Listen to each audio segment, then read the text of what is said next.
to our panel on translating classroom experience to other roles in education. We are Reasoning Mind. We are a Houston-based nonprofit math education organization, and we will be chatting about this topic today with our panelists. Sam Solomon joining us from West Virginia. She was a Mississippi Delta Corps member in 2007, and she taught 7th and 8th grade mathematics. So welcome to Sam.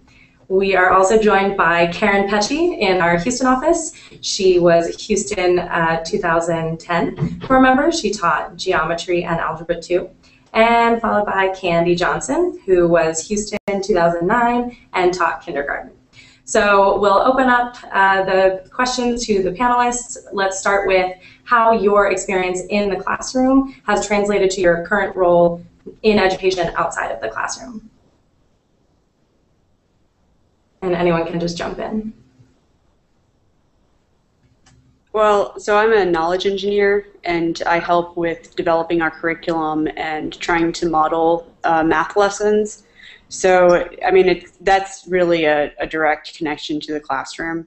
One of the big advantages that I do have, because I have taught, is that you have a better understanding of how a student thinks and maybe some of the misconceptions they'll have about solving certain kinds of problems, as well as the right vocabulary to use when presenting a problem to them. Awesome. Thanks, Candy. Karen, Sam, you want to jump in? Piggyback off of what, yeah, I was going to say, I like to piggyback off of what Candy said. I am currently in the position of a senior program coordinator, and I also work with the professional development team to help develop curriculum workshops for teachers. And as a previous math teacher, I completely agree with what Candy was talking about, and I have been in the classroom. I've seen students who have had years and years of math and have gone through not being able to retain information and having misconceptions that go all the way back to fundamental skills that our 2nd and 3rd grade students are starting to really grasp and conceptually understand at our lower grade levels. And being a part of the creation behind the curriculum workshops has been great because I can present questions to the teachers at a level of understanding that me as a teacher would want to know about, what's coming up in their curriculum, or how to anticipate for this misconception or that misconception. And then as a consultant piece, I feel that much more confident explaining how to implement our program to teachers from the standpoint that I try to present it in a way that me, myself, as a teacher would have wanted to had that feedback given from somebody else. I'm not somebody who's just coming into your classroom and not knowing what I'm talking about. I do have a lot of outside experience, and I felt that that really helps personalize my relationship with the teachers, and that's important. Absolutely. Sam, can you tell us a little bit about what you do as a senior program coordinator? I really enjoyed your story about the professional development workshops, but can you tell us a little bit about what you do as a senior PC and how your classroom experience has sort of directly transitioned to that? Yeah, so I have been with Reasoning Mind since 2010. I transitioned directly out of the classroom actually to a regular program coordinator position. I moved from Arkansas to Dallas. Basically, a program coordinator is a consultant. We go into the classrooms, we help the teachers who are implementing our program, no matter if it's their 1st year, 2nd year, or 3rd year. We're very involved. The teachers go through a pretty intensive training called a qualification course, and it's the program coordinators who take the teachers through this course. Basically, we're their support system. We have 24/7 email access, phone. We are very active in visual in their classroom as well. For example, I'm supporting over 30 teachers right now across 2 counties and about 6 campuses in West Virginia currently. And I have anywhere from 3 to 4 meetings or observations with teachers daily. It's mostly providing excuse me, support on how to make the implementation of their own Reasoning Mind classroom successful and personal, and it's fun. Yeah, great. That makes sense. It sounds like having experience as a teacher yourself would definitely help you build those relationships and establish that rapport with your teachers. So, very cool. All right, Karen, how has your classroom experience translated to your current role outside of the classroom? Well, so compared to Candy and Sam, I'm sort of 1 degree more removed from the classroom, I guess. I support PCs in their work and other employees of Reasoning Mind, dealing with tracking everything, all the observations that PCs are doing and things like that. So given that there's not as much that's directly applicable in my job, but teaching you learn all kinds of things, which I'm sure anyone who is watching this would know. Like, one of the most directly applicable things is that every once in a while I have to run trainings or meetings to introduce new things to people, and experience in the classroom has definitely helped with that. I think overall, mostly though, my experience in the classroom serves to have just given me a lot of perspective on what challenges the people that I'm working with are facing on a daily basis. And so that makes me much better able to support them and keeping me motivated, because I understand what it's like when high schoolers don't know how to add fractions. Absolutely. Good point. Okay, maybe we can change gears a little bit and talk about what encouraged each of you to stay in education beyond the classroom. So as you were making that decision to move out of the classroom, what sort of encouraged you to stay in education? So I knew that before I entered the classroom, I wanted to do something related to education, either in the classroom or through educational media. So for me, it wasn't really that difficult. And I guess there's really not much of a story. I just kind of knew ahead of time and wanted to stick with it. Spill the story. Sam, Karen? Yeah, I'll go. I think. Oh, sorry. Go ahead, Sam.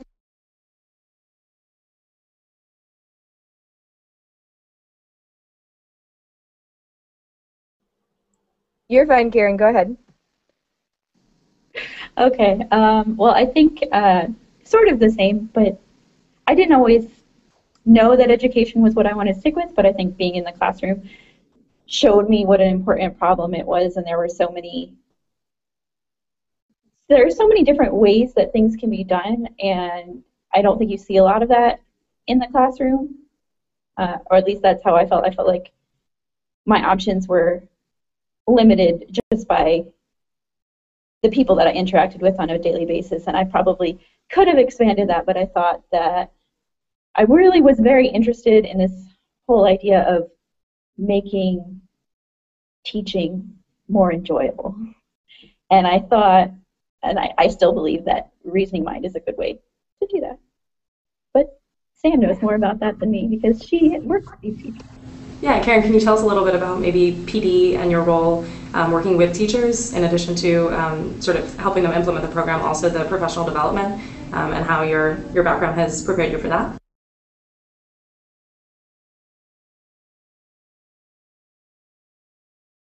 Me? Sorry, Sam.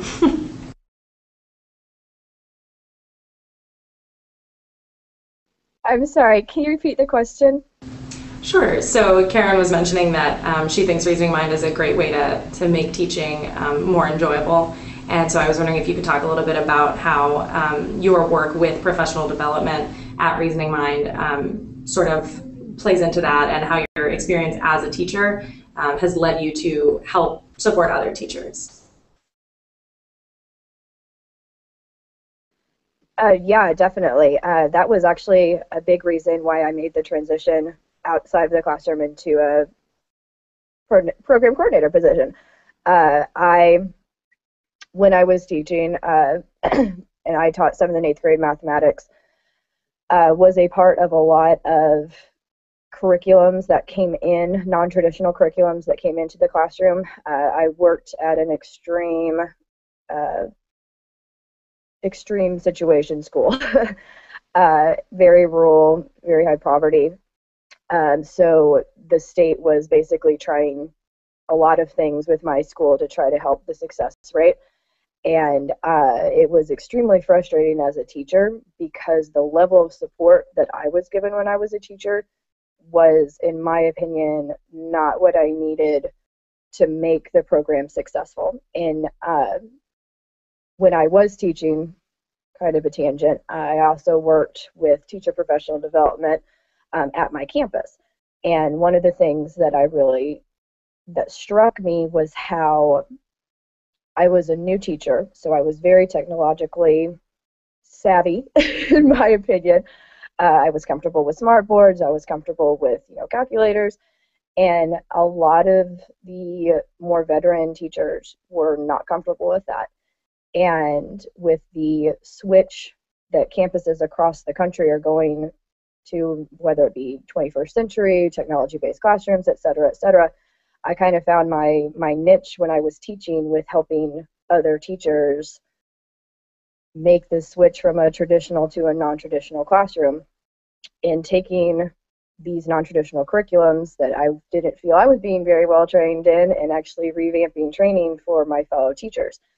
And the program coordinator position kind of fell into my lap because I was surprised how much I enjoyed helping teachers learn how to teach a different way. So that's my main enjoyment as a program coordinator, is being creative with teachers, having them step outside of their comfort zone a little bit, but being there to show them and explain to them, hey, I've seen this in this classroom, I've done this myself, and I could see it translate very well to a technology-based classroom. Let's talk about enrichment. Let's talk about pre-teaching. And for them to see that all the aspects of a traditional classroom can happen in a reasoning mind classroom, and watching kind of the light bulb go off that, no, we're not trying to replace you, we're trying to just teach you a different way of doing things, is what I really enjoy. And going off of what Karen was saying, that's a big part of the professional development that we do too, is we take all these features, we take what we have as our curriculum, and we show people how to merge our curriculum with what they're doing in their regular classroom, for example. Or, hey, you used to teach expanded form like this. Have you seen this new way of teaching the sum of place values? Because some kids might not understand it, and just helping teachers realize that it's okay to teach kids different ways. It doesn't have to be cookie cutter. And just having the conversations with teachers about how to be individualized and differentiated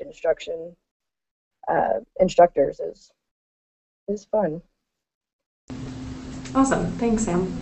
Okay, well, I think we're nearing the end of our time, so if anyone has any closing thoughts, if you'd like to share them now about your classroom experience, your core member experience, being an alumni still in education, or an alumnus still in education, feel free to share those now. Otherwise, we'll go ahead and wrap up the panel. Thank you for watching, and I'll open it up for any last comments at this time.